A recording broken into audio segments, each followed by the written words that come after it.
Stock Market 101. Everything you always want to know about the stock market and the options market. Don't go away. We're going to be talking about amazing topics. Why does the stock market go up? Why does it go down? What affects that? And then we're going to start looking at why most mutual funds don't even beat the stock market every year and how that's costing you hundreds of thousands, if not millions of dollars over the course of your lifetime. And then we're going to talk about a proven way to beat the stock market, selling options. Don't go away. This is exciting and it will change the way you think about investing.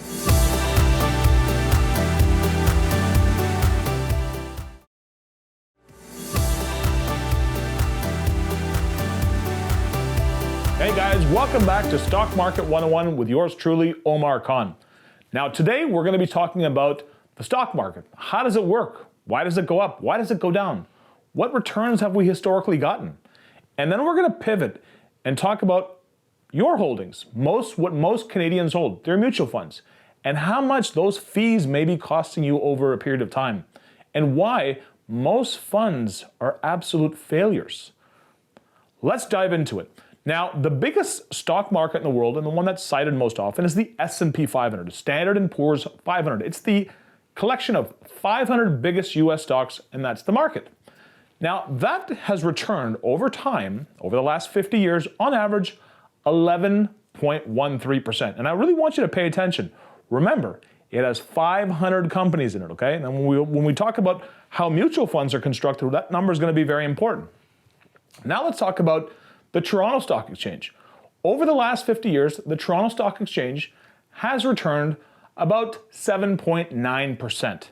Now, let's take a look at what this means over time. And what we're going to use is a 30-year time frame for someone's investment time horizon. Let's say you start investing in your mid-20s and you're looking to retire, let's say in your late 50s or mid-50s, maybe even a little bit later. But we're going to talk about the effect of compounding and what it means over time. So let's get into it. So the S&P, like I said, has returned, okay, on average 11% over the course of the last 50 years. The TSX has returned about 8%, just shy of, okay? Now, there's something called the rule of 72. You take 72 and you divide it by your rate of return, and that's how long it takes for you to double your money, okay? So that's going to be a very important thing because, as Einstein said, compounding is the eighth wonder of the world. So first, let's look at what this means for us over time. Remember these numbers, 8% and 11%. So what we're going to do first is we're going to take 72 and we're going to divide it by 11, okay? And that equals roughly 6.5 years, okay? That's how long it'll take to double your money in the S&P 500 because we are getting an 11% rate of return, okay? Now, if we do the same exercise with the TSX, we take 72, we divide it by 8, that means our money doubles every 9 years. Big difference. Now, what does this mean over time? And also, why is this happening? Well, the US stock market is much more diverse than the Canadian stock market. The Americans tend to be more innovative, they're more entrepreneurial, and the Canadian stock market tends to be heavily focused on financial stocks and resource stocks. So we don't have that same level of innovation and growth, and therefore our stock market return has reflected that over time. That's a substantial difference. So what does this mean for you? First of all, you may want to consider investing more of your money in the United States because historically you've gotten a higher rate of return. But let's see what this means over time. And then we're going to start looking at how this affects you as a mutual fund holder, as most people are in Canada. So let's take a look. So we know the numbers. This one doubles every 6.5 years. This one doubles every 9 years. Okay, so we're going to look at someone who started investing $100,000 at the age of 25 and what it means to them at the time of retirement. So we're going to go 100,000 at 25.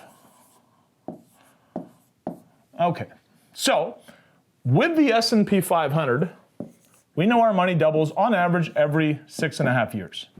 So we're going to go 6.5 plus another 6.5 years plus another 6.5 years and then another 6.5 years and then one final 6.5 year period. This total equals 33 years. Okay, now we're going to talk about what that same investment would look like in the TSX. So TSX, we know our money is going to double every 9 years. So 9 plus another 9 years, plus another 9 years, plus another 9 years. That gives us 36 years, okay? Now, in this scenario, we've invested for 36 years. In this particular scenario, we've invested for 33 years if we're investing in different markets. Now, what does this mean? The person who invested $100,000 starting at age 25, so you've got a double here, 2x, 4x, 8x, 16x, and then 32x.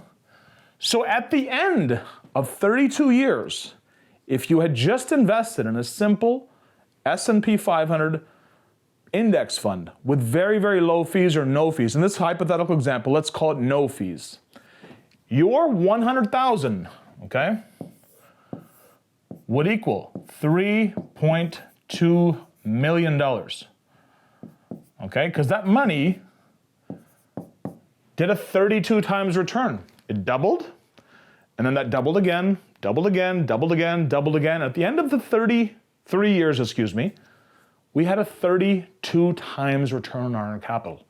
That's fantastic. Now, TSX, you got a double here, then you got another double here, then you got another double here, and then you got one last double here. It took you, after 36 years,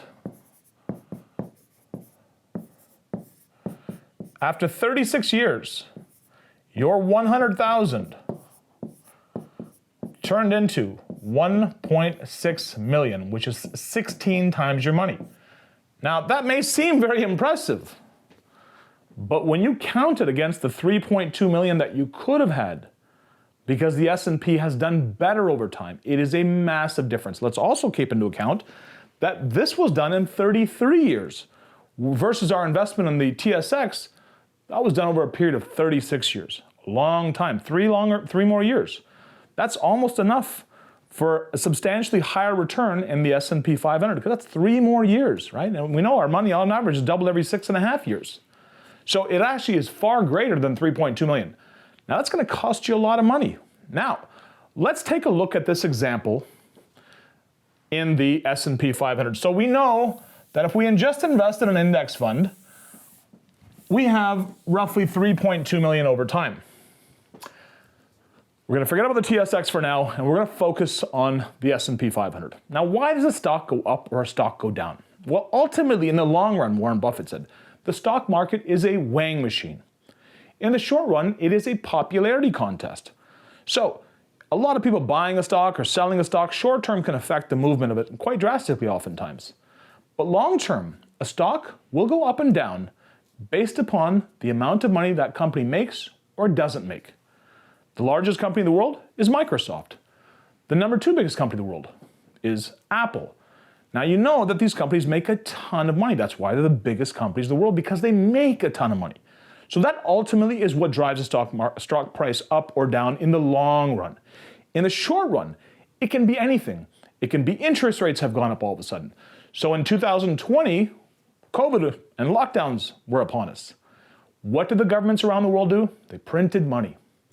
Ran the printing presses, print as much money as possible, and they handed this money out. Now, what did that mean to us? Well, we needed it because that was a very tough economic time. A lot of people were suffering. But it devalued the value of money. Inflation. We've had massive inflation and higher interest rates over the last 4 years, or 3 years at least. And what has that done? Well, what that done is it's lowered everyone's purchasing power. So if you had 100,000 4 years ago, it's not worth 100,000 in the same what you can buy with it. That is called inflation. Now, things like inflation and a recession, they can affect the stock market in the short term. And we saw that in 2022. That was the biggest down year in the stock market since 2008.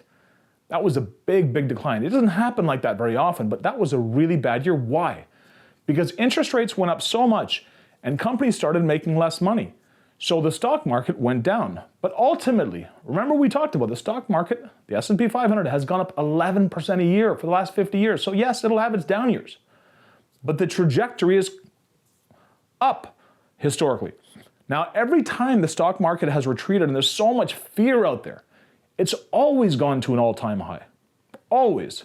So when the stock market does that short term and something happens, interest rate goes on, a war happens somewhere, these things will always happen historically.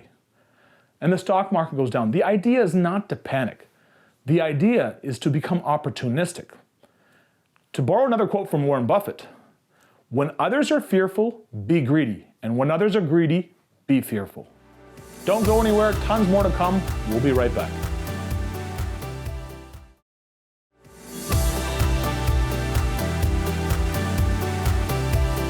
Welcome back. Yours truly, Omar Khan. We're going to continue with Stock Market 101. So what we learned so far is the S&P 500 has done much better than the TSX long term over the last 50 years. And we know what that means for us using the rule of 72. It's a massive, massive difference over the course of your investing lifetime.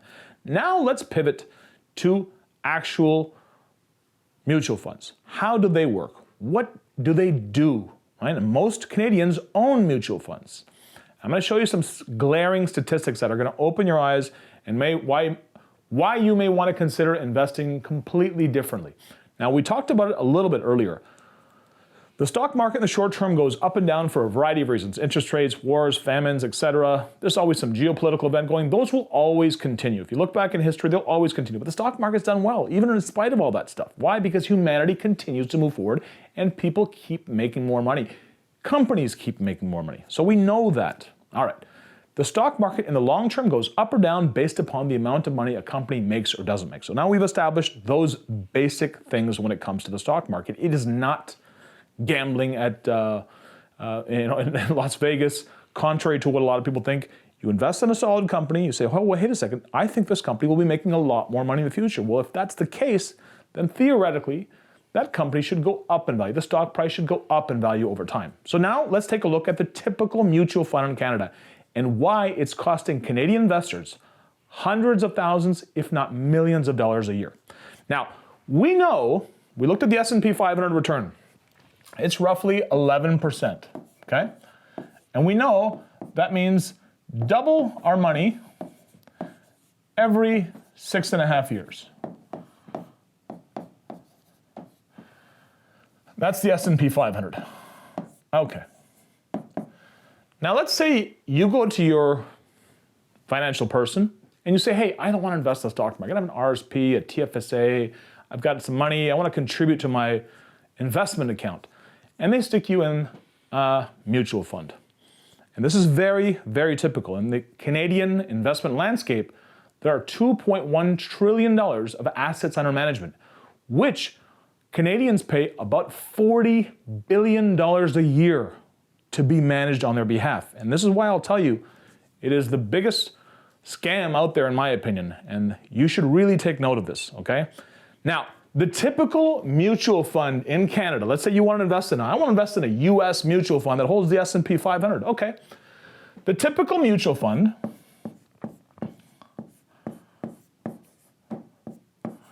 will hold between 200 and 300 stocks. Now remember, the S&P 500 only has 500 stocks in there. That's all it has, 500. So if you were a mutual fund holding 200 to 300 of those 500, you're basically going to perform just like that index. So it goes up 11, you're going to go up 11. It goes up 10 one year, 11, 12, 14, you're going to perform roughly the same because you look so much like it. Now that is the typical mutual fund. Now what I wanted to point out to you is that over 90%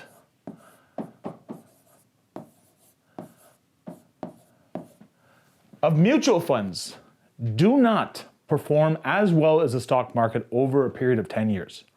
So you're asking, well, why am I paying for this? All these fees that I'm paying for and I'm getting those results, 90% not beating it? I'll tell you exactly why. Now, we established that the stock market has returned 11% a year, the S&P 500. And if you hold 200 to 300 stocks, you're going to perform just the same. Now, here's the kicker. First of all, I will challenge any person who's managing money or is dealing with other people's assets. How are you supposed to understand 200 to 300 companies? Well, you really don't. You take a bet on the entire market, and that's why you perform just like the market. Now, what does this mean for us, the typical Canadian investor? Now, market does 11, we do 11, but then we lose 2% to a management expense ratio. That is for us to have that money managed on our behalf, right? Typical mutual fund. If you want to look up your own mutual fund, look at the MER, the management expense ratio. That's the management fee plus a few other costs, and that's what you're being charged. You don't know it. It is coming out of your returns, but that is what you're being charged. So when you go and you look at your returns for the end of the year and you're like, oh, I got 9%, that's not bad at all. Remember, you may be leaving 2% on the table. Now, what does that mean again over time? We're gonna go back to that rule of 72. 72 divided by 11. We know that money doubles every 6.5 years, okay? But if we're invested in a typical mutual fund in Canada that holds the S&P 500 or looks very similar to it, we're not gonna get 11%. We're gonna get more like 9% because we have to pay that management expense ratio for our money to be managed on our behalf. So now we're gonna do 72 divided by 9. That means our money doubles every, that's years, 8 years. And let's take a look again what that means if that same 25-year-old were to invest at the age of 25, 100K, okay? We know that over 33 years, we get a 32x return on if we had just invested in the index or a very low-cost ETF. But we didn't. We invested in a typical US S&P 500 lookalike mutual fund. And they're everywhere, by the way. You probably don't know that you own them, but you probably do. Now, the same thing will apply for Canada and other things. That management expense ratio is what really makes it difficult to beat the index. Now, if you take 72 and you divide it by 9, that means your money doubles every 8 years. We know that, okay? So let's take a look. 8 years, 16, 24, and 32. So over 32 years, we get a 2x, a 4x, 8x, 16x. So in the first scenario, our 33-year period here, we turned 100,000 into 3.2 million. In scenario B, because we invested in mutual funds that look so much like the stock market, and we know 90% of them don't beat the stock market, we substantially reduced our returns over a period of time. Over the course of 32 years, we did a 16x here. That means, again, our 100,000 grew to 1.6 million. It was a slightly lower time frame, 1 year. But you see how this is costing you so much money? This is a typical investor in Canada, and they have no idea how much money they're leaving on the table. And the main culprit is pretty simple. When you hold 200 to 300 stocks in your mutual fund, it becomes very difficult to look different than the index. And therefore, after you subtract your fees, you lose almost every year. But that 1 or 2%, 3% a year, whatever it may be, that's going to cost you hundreds of thousands, if not millions of dollars over time. And you do not want to be there. So what is the alternative? Well, you have to look at ways that the stock market can be beaten. How is that possible? In our next episode, we're going to talk about 3 proven ways to beat the stock market and why you don't want this long term. It's always great to be an educated investor. Happy you learned something here. See you next week.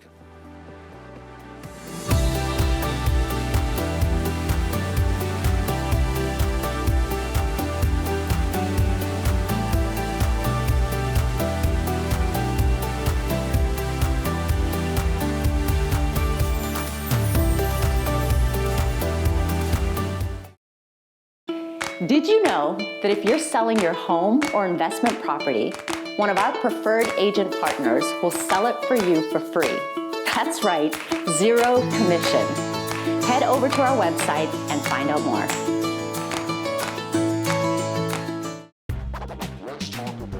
It's Costas from First Access Condos, and I'm back today to tell you about a great investment opportunity. Now, we all know that real estate has been in turmoil with the rise of interest rates. And we also know that they're going to come down, but we don't know when and we don't know how much. We know how much they should, and they should have already started, but they haven't. But what we do know is that every time throughout history, during times of economic uncertainty and chaos, there are those who have made fortunes. And how do they do that? Well, they thought outside the box. They recognized opportunities and went against the herd and capitalized on them. And that's what I'm here to tell you. I'm telling you about the best real estate investment market across the continent.